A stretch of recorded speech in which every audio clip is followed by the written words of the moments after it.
మీకోసం బెండి fry today.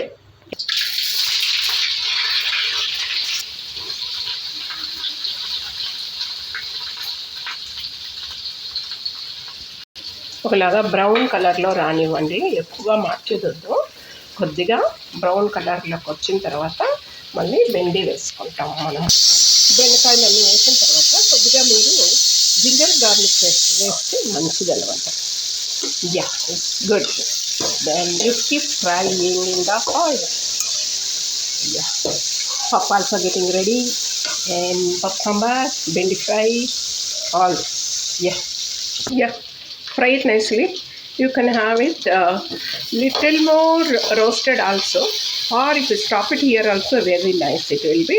For rice side dish also you can take. For chapati also you can eat. Very yummy bendi fry. Yeah, enjoy.